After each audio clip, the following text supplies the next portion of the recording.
Hello, everyone. Juxtaposition here. Wanted to do a story about serendipity and happenstance in my research. I'm going to use the Paul and Nancy Pelosi marriage as an example, as a metaphor for anchoring the story that I'm going to tell you now. I'll try to keep it within 30 minutes or less. But anyway, here we go. Fasten your seatbelts. So you do know that before Paul Pelosi ever met Nancy De La Sandro, who was born in Baltimore, Maryland, and attended military-style Catholic parochial academies in Maryland. Before that, Paul Pelosi's father was a drug dealer, drug distribution, wholesale. He's in the wholesale business for drugs, which would make him a drug dealer. And I didn't say illegal drug dealer, I said drug dealer. But since, based on the COVID situation and the lack of any financial liabilities for experimental makers of products from the pharmaceutical industry, I would say that's pretty much an unethical industry, the drug business, right? I mean, the average medical doctor receives as many visits from pharmaceutical salespeople as they do patients. Well, I'm exaggerating a little bit, but the point is there's a lot of traffic in medical doctors' offices to pitch drugs. Anyway, before Nancy Pelosi, Nancy De La Alessandro attended Trinity College in the Swamp, and before Paul Pelosi attended Georgetown University, Jesuit Roman Catholic, in the Swamp, before they met, Paul Pelosi was driving a sports car at age 16 whilst attending the Jesuit High School of St. Ignatius de Loyola in San Francisco, across the street from the Haight-Ashbury Project, which is CIA Operation Haight-Ashbury Project. And across the street is the University of San Francisco Lone Mountain Campus for Women, Jesuit, and the St. Ignatius High School where Paul Pelosi attended. And he had a fancy sports car. Then he took his older brother David on a hair-raising car ride down on Skyline Boulevard near Crystal Springs Reservoir. You may be familiar with that because there's a Crystal Springs Upland Academy there where Patricia Hearst attended in elementary school, where she met her fiance, who was her teacher, Stephen Weed. Yeah, little Patty Hearst at age 13, she met her future fiance, Stephen Weed, in class at the Upland Crystal Springs Academy in Hillsborough. And it was there that Paul Pelosi wrecked his sports car and killed his older brother David, who was sitting in the passenger seat. And they were going to charge him with misdemeanor manslaughter, if there is such a thing as misdemeanor manslaughter. But they decided just to drop the charges and forget about it. There was a so-called coroner's inquest, whatever that means. They blamed the neck brace. They blamed a neck brace. Who knows if David Pelosi, the older brother, age 19, was wearing a neck brace, right? Sort of like, have you seen the DUI test results for Rebecca Grossman or for Mel Gibson, for that matter? I haven't. They talk about it, but they won't disclose them. Anyway, it was February 22nd, 1956. February 22nd, 1956, the Paul Pelosi crashed the sports car on Skyline Boulevard in close proximity to the Crystal Geyser Reservoir, killing his older brother David. So, that sort of sets the stage for what happens next, right? Anyway, he went back to St. Ignatius de Loyola High School and transferred then to a school in Pennsylvania, and then from there on to Georgetown, whereupon he met Nancy De La Alessandro, whose father was a congressman and also had organized crime affiliations, whatever that means. I think it's fair to say, in defense of Nancy Pelosi de la Asandro, that every United States congressperson has organized crime affiliations. 100%. Sort of like saying, oh, my favorite steroid athlete doesn't take steroids. Yeah, he does. Yeah, absolutely he does. There's no exceptions. If one is corrupt, all of them are corrupt.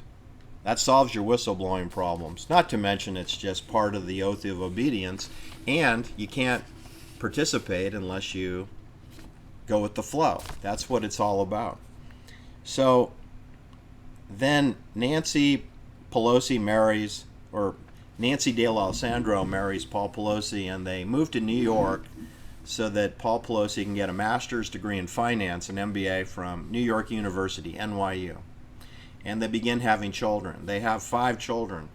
They have 5 children over the next, 12 years, 10 years. And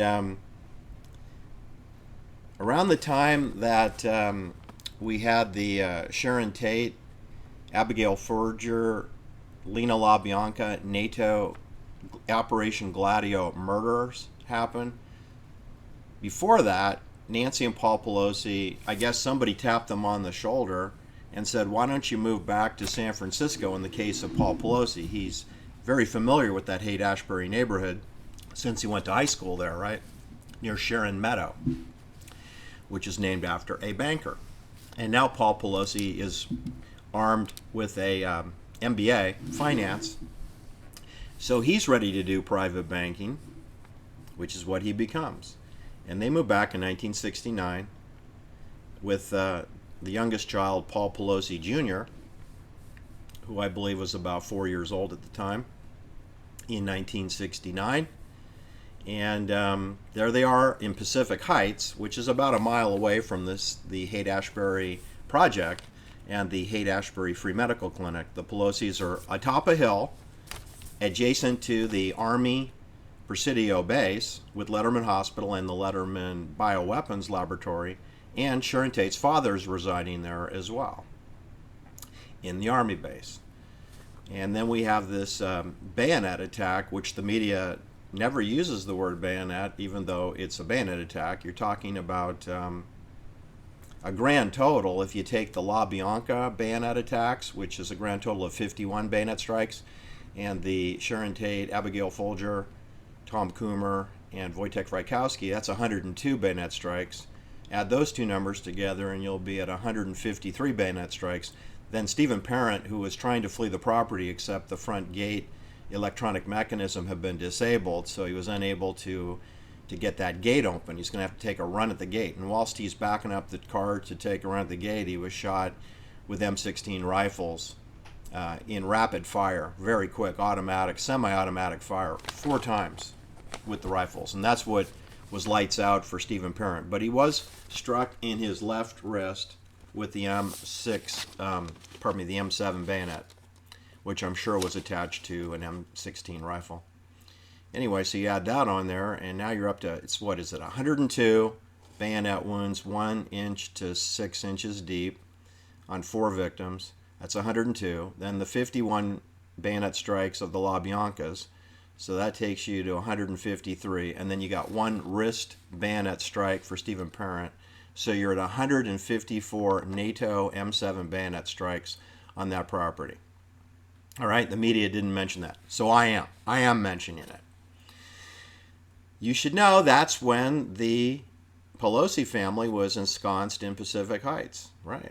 And that's important, people. That's extremely important, because Abigail Folger was one of the victims who was bayoneted 28 times by the M7 and bled out on the lawn right above where Oliver Silverstein Stone later went to pay a visit to Timothy Leary, a lifetime CIA operative who had office space in Haight-Ashbury at the time of this murder. And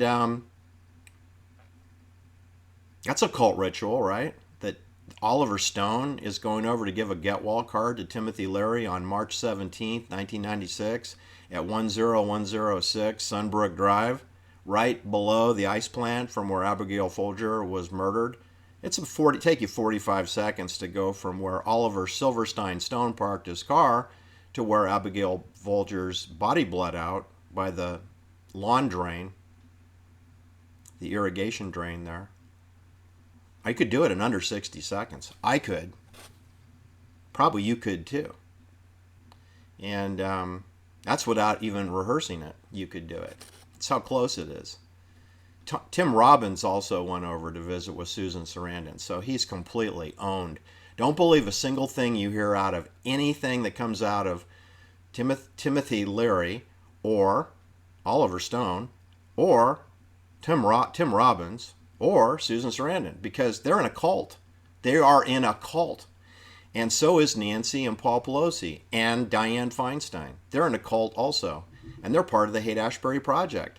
Anyway, they're in Presidio Heights with 5 children at the time that Abigail Folger, who's a private banker novice, who's infiltrated into the Robert Kennedy presidential campaign and then also the Tom Bradley Los Angeles mayoral campaign, and sheep-dipped with some so-called charity work with the poor people who live down in Watts, with the Watts riots. That's complete, falsehood, really. She's not involved with that. And then she's quitting. She doesn't like her job, and she's seen Marvin Flicker, her psychologist, every single day. And she's quitting because she's under a lot of stress because her mother got her that job, and her mother is the most important person at the Haight-Ashbury Project in private banking sponsorship. And when her daughter is murdered on August 9th, 1969, I would think that murder, besides killing Abigail on the lawn, pretty much neutralized Ines Mejia, who comes from State Department, CIA, nobility status, and Peter Folger, who's basically retired now because he sold his Folger Coffee Company to Procter & Gamble in 1963. So he's 6 years into retirement with his new wife, who's 30 years younger than him, his secretary / tennis partner, who is about 6 years older than Abigail. Believe me, Abigail's not upset about that. That happened, many years before Abigail was killed. So I had someone text me that's why she was seeing her psychologist. That's preposterous. Okay, she'd gotten over that. She was concerned about the here and now, not the what happened 7 years ago when my father was trying to get his secretary in bed. That's an old story when the murder happened. But what I want to tell you about is that this is perfect timing for Paul Pelosi to just kind of shimmy on over and take over whatever gaps or holes are in the Haight-Ashbury Project, which continues on, past the 1960s. Just because we had the Rolling Stones out at Altamont singing Sympathy for the Devil as Meredith Hunter is bayoneted to death, just because that happened in December 6, 1969, that didn't mean the 60s or that the Haight-Ashbury Project was terminated. The Hells Angels continued. Sonny Barger flourished. He continued to have his legal problems, but he was never incarcerated for too long. And I rode my motorcycle with him, and he was a customer of mine, and I saw him on numerous occasions on Sundays, typically. And he carried on. And what I wanted to tell you is Paul Pelosi also carried on. Just because he killed his older brother on February 22nd, 1956, that wasn't the end of the Paul Pelosi story. He goes on to have a very successful private banking, which means secretive, financial career after Abigail Folger was murdered. Paul Pelosi was 29 years old when that happened. Abigail Folger was 25, but I'm going to round up 2 days and say she was 26. So Paul Pelosi and Nancy Pelosi are both the same age. They were 3 years older than Abigail Folger. And it appears to me, because of their proximity to Haight-Ashbury and their affiliations with Philip Burton and John Burton and Willie Brown and Joe Alioto and George Moscone and Barbara Boxer, that it is impossible that they weren't close personal friends with Ines Mejia, Abigail's mother. I mean, Timothy Leary was friends with her. Sharon Tate's father, Paul Tate, Colonel Paul Tate, Army Intel, CIA, he's friends with her. Hunter S. Thompson knows her. Okay? Jim Jones knows her. Jim Jones knows all the people I just mentioned. Paul Pelosi, Nancy Pelosi, Barbara Boxer, Dianne Feinstein, John Burton, Philip Burton, Joe Alioto, George Moscone, Harvey Milk, they all knew Jim Jones. Yeah, and he attended fundraisers for them. He helped rig elections for them because he's got 2,000 to 3,000 homeless people that he controls through his CIA People's Temple, and he can just roll them right into San Francisco to vote. Like just in time rigging an election, right? Yeah, they were rigging elections in the 1970s, people. Anyway, what I wanted to tell you is it looks a lot like to me that the Pelosi family maybe helped Ines Mejia out during her grieving of her daughter. And then they eventually moved from Presidio Heights over to Pacific Heights, which is about a mile away, still bordering the Presidio Army base. Just moved along the wall perimeter. You should also know that, within 2 months after Abigail Folger's bayonet murder, Paul Stein, age 29, was shot one time only with a 9mm pistol in his head in his yellow cab parked at the corner of Washington Street and Cherry Street, which is literally 1.5 blocks away from where the Pelosi's resided with their 5 children. So what I'm telling you is maybe that was a warning, a shot across the bow, like they did with Ronald Reagan, right?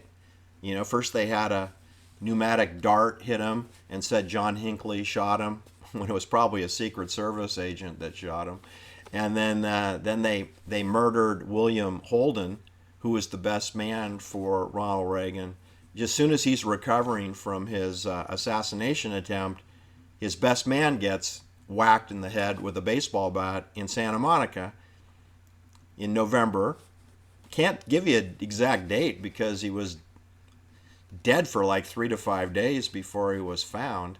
There was sometime around November 16th to November 18th, perhaps, he was murdered in Santa Monica in his beautiful, well-appointed apartment, spectacularly meticulous apartment. So it's very strange that he'd be in a pool of blood on the floor beside his bed. It just doesn't make sense.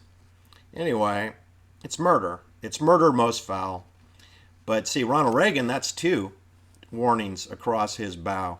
2 shots across the Ronald Reagan in his first year as fake president for the United States. Remember, Ronald Reagan was first a propaganda actor for Hollywood at Culver City for MGM Metro, which is a Jewish company, right?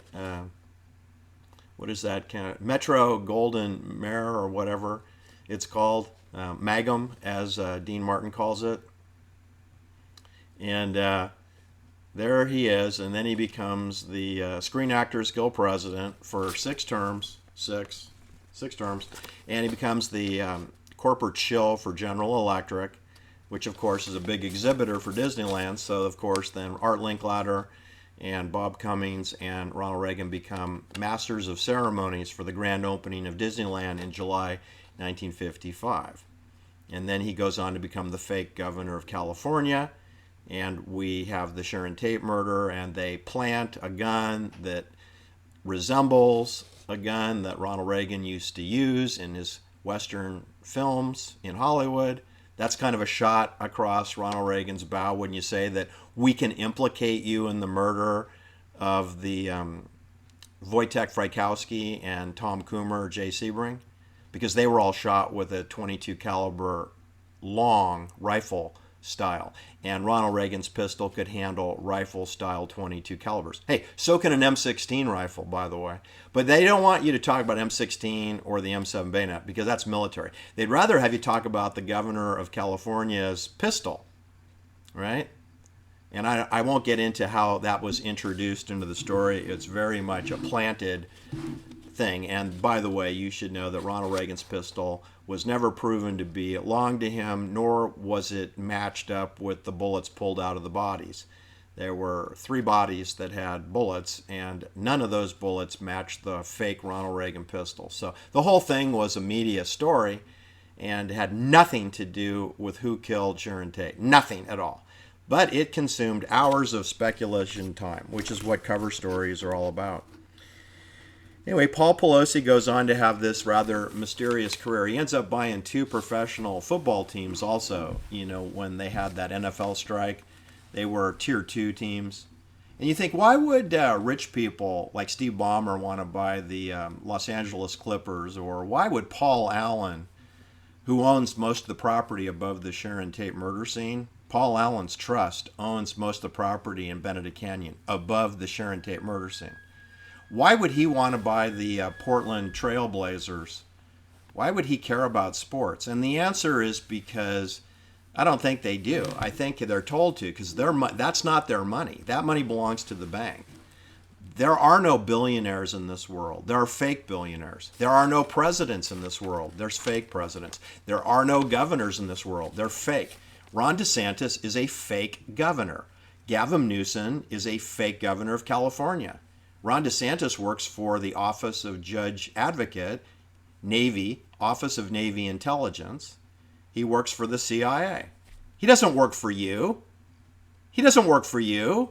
He was indoctrinated at Yale and Harvard Law and Office of Naval Intelligence and Maritime Law, Admiralty Law, which was taught to him and drilled into his head at the Judge Advocacy Academy, which he graduated. And he then went on to Guantanamo Bay Detention Center to torment prisoners by pretending to represent their Geneva Convention rights, which they don't have. All right. Then we'll fast forward to in May 2022, the year that just ended. Paul Pelosi, in a fairly brand new Porsche Carrera high-performance car, $200,000 car, pulls out in front of Jesus Lopez, who's a 42-year-old vineyard worker who's heading home on a Saturday night, around 10 o'clock at night. And Paul Pelosi blows through a stop sign on a state highway, Highway 29. It's also known as the St. Helena Highway. It's Highway 29 in my book. Anyway, he pulls in front of him and makes it impossible for Jesus to really avoid him. And you have this collision, high speed, because the speed average on 29 is 65 to 70 miles an hour. I don't know what the speed was of Jesus Lopez. The media doesn't give you that name, so that's why you come to my channel. I give you the actual names of the victims. Anyway, both cars are totaled, and Paul Pelosi's beautiful Porsche Carrera goes spiraling into the fence, taking out the fence on the east side of Highway 29. And you know what that property is, people? Opus 1. Opus 1. Let me just repeat that. Opus 1. Don't you get the idea in my stories? It's like the 7 degrees of separation, that we're all just 7 footsteps away from getting to the bottom of these stories. I get that feeling all the time. Opus 1 Winery, okay? Let me tell you a little bit about the Opus 1 Winery. It's only 100 acres. It's 100 acres in Napa Valley. It's technically in Oakville. And the tasting room for the Opus 1 Winery, from the crash scene where Paul Pelosi was falling down drunk when he was addressing the California Highway Patrol, the state police that came to investigate this crime, this DUI drunk driving crime. The tasting room, which would have been closed at 10:15 at night, is 4/10 of a mile from Paul Pelosi's wrecked Porsche, his total Porsche. So let me just help you out here. That is approximately 650 yards away. It is down a long driveway. In terms of it is northeast of the crash site. The driveway that you would turn onto to go visit the Opus 1 Winery is only about 250 meters or 250 yards from the Paul Pelosi Porsche. You should know that the Opus 1 Winery was a creation of Philip de Rothschild, who's Jewish, and Robert Mondavi, and a winemaker who they also gave an equity interest in by the name of Michael Salachi is the winemaker. So you usually like to give some extra love to your winemaker, right? Since Philip de Rothschild and Robert Mondavi are probably not going to be working on weekends on the blending of the wine, right? The genesis of Opus 1 wine can be traced to 1970 to a Hawaiian hotel on the Big Island of Hawaii, the Mauna Kea Beach Hotel, where Robert Mondavi and Baron Philip de Rothschild first met. And it was there that a collaboration to merge old world style wine with new world wine into one grand opus. All right? Anyway, so as the story goes, Robert Mondavi already had property in Oakville. He had 35 acres of land. He then sold that to the Oakville Vintner Association and then got busy with the 100 acres of land that was reserved for Opus 1. Anyway, if you delve into the Philippe de Rothschild, it's quite revealing. But essentially what I'm trying to tell you is Paul Pelosi crashed his Porche right on the perimeter of Opus 1 Winery, which is Baron de Rothschild's vineyard. And in 19 I got to get this looked up here separately. Robert Mondavi cashed out his 50% interest in Opus 1, and he did that. I'm trying to look for the date on that. I don't have a date on that. He sold his interest for $1,300,000,000. Now, I'm just telling you from sharpening your pencil, financial accounting point of view, it doesn't make sense that 100 acres of land be worth $2.7 billion. They only ship 25,000 cases of wine a year. I don't care who you are. That's kind of overpriced wine. So what I'm saying is this is a clandestine service operation, bank funded. No normal person could possibly acquire that property at these prices and make wine.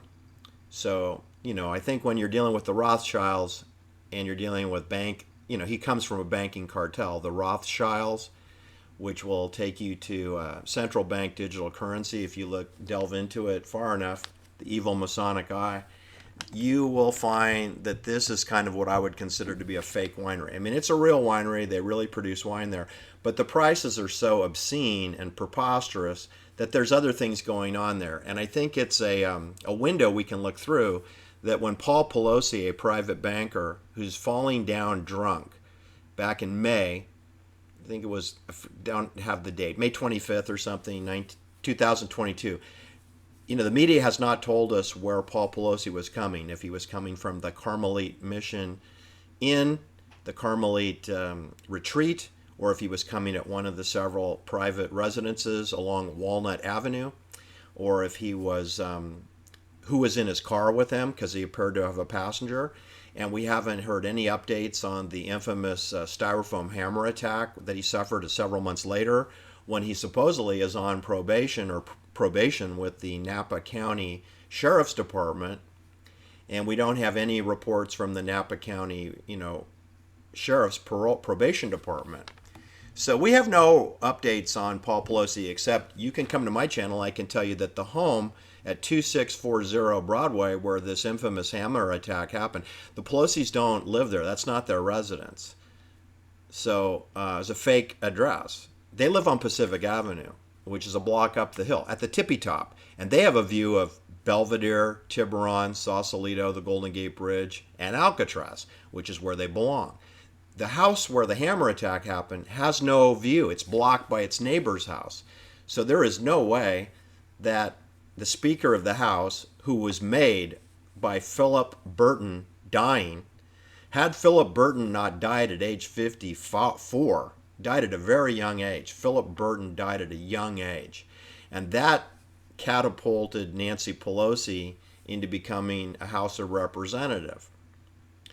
And were it not for George Moscone getting shot in the head and murdered in his office at City Hall, 10 days after Jim Jones was murdered, who was a friend of his. Were it not for the murder of George Moscone, then Dianne Feinstein would never have been the mayor of San Francisco. She ran for mayor and finished a distant third place. So she was never going to be mayor of San Francisco. It took an assassination to bring Dianne Feinstein into the frame. And had it not been her status as mayor of the CI city of San Francisco, she never would have been a senator from California, right? And Barbara Boxer, who stands 4'11", who's again a Jewish girl from New York, why is she in California living in Greenbrae in Marin County, which is where the attorney for the Grateful Dead lives? Why is she living there? And why is she, again, participating with John Burton in California politics? John and Philip Burton both became United States congressmen from California. And they are the ones that sponsored Barbara Boxer, a Jewish girl from New York. And she becomes a congressperson from California, having never grown up in California. It's the same story you see in Hollywood. There's all these Jewish people from Brooklyn or Bronx or Queens, New York, that come to Hollywood that get executive positions or become producer directors, like Oliver Silverstein Stone, for example, or like Mark Levin Lane, for example, or like David Jansen, whose real name is Meyer, or like Jean Harlow's 42-year-old husband that she had when she was 21 years old. His name was Paul Levy Byrne, Paul Levy, and they were living at 9820 Easton Drive, where Jay Sebring lived. But Jay Sebring was killed half a mile away at Cielo Drive, a home he didn't live in. But he didn't really live at 9820 either, because I don't think Jean Harlow lived there either, because they were just assigned that house for a while until you get shot in the back of the head with a weapon. Anyway, I guess what I wanted to just wrap this up here is to tell you that it's 6 degrees of separation on all these stories. Jim Jones and Timothy Leary and Abigail Folger's mother and Sharon Tate's father and the Pelosi's and Dianne Feinstein and Barbara Boxer and Philip Burton and John Burton and Willie Brown and Joe Alioto and George Moscone and Harvey Milk, they all knew each other. They all knew each other. And it's interesting that in later years, it's Paul Pelosi, the way he's ending his life the way he started it, by crashing his sports car and harming his brother, David, killing him in 1956, in February 1956, February 22nd, 1956, in walking distance from where Patricia Hearst went to school, where Sam Bankman-Fried went to school, walking distance from where Charles Ng went to the Notre Dame Academy, which is the academy in close proximity to the Crystal Springs Academy. Don't you think it's unusual that we have all these Jewish people from New York coming out to Hollywood to take on executive positions, and then coming out to Sand Hill Road in the form of Don Valentine and Doug Leone, who are from the Bronx and Mount Vernon, and they found, well, not Doug Leone yet, but Don Valentine funds Sequoia Capital. They brought you FTX. You know FTX stands for Future Exchange, right? Futures Exchange. That's what it's an acronym, like CIA, Central Intelligence Agency, like SVE, Special Structured Vehicle Entity, or SPE, Special Partnership Entity. You have all these military acronyms so that you don't know what we're talking about. BISD, Bank Investment Securities Division. So DARPA, CORDS for Vietnam. Anyway, what I'm trying to say is that I find it suspicious that all these Jewish people from New York come to Hollywood and go into executive management positions. Then they come to Sand Hill Road, like Jerome Kohlberg did from New Rochelle, New York. He funds KKR in 1976. Don Valentine was 3.5 years ahead of him with Sequoia Capital in 1972. And they brought you FTX. And I believe they brought you Elizabeth Holmes Theranos, but I can't prove it. But she had a CI director on her board of directors. She had Henry Kissinger on her board of directors. She had George Shultz on her board of directors. How come they didn't get arrested and charged with fraud? She was sentenced for 11 years of fraud. And Henry Kissinger hasn't been arrested, arraigned, and charged. So why not? Why not? He's on her board of directors. He was on the RAND board of directors, RAND Corporation. He was on the Gulf and Western's Paramount Pictures board of directors. They got a lot of dead people that were featured in their films, right? Like Sharon Tate, for example. like Lawrence Harvey, another guy, died at age 45, Manchurian Candidate. All right, so, and we had the same situation going on in San Francisco where you got Jewish people like Harvey Milk, like Barbara Boxer, coming out to San Francisco and becoming congresspeople, or involved, in the case of Harvey Milk, with the gay movement. And he was only there 4.5 years, and they've completely canonized him using Sean Penn, who's a total CI Hollywood tool, who also had residential provisional housing in Green Bay, where Barbara Boxer lived, in Green Bay. They call it Ross, but it's Green Bay. Green Bay. That's where Jerry Garcia's lawyer lived. That's where Barbara Boxer lived. That's where Sean Penn stayed for a while, whilst he's drunk driving his Range Rover over the center line at 55 miles an hour in 25-mile-an-hour zones. Thanks for listening. Have a great day. Take care.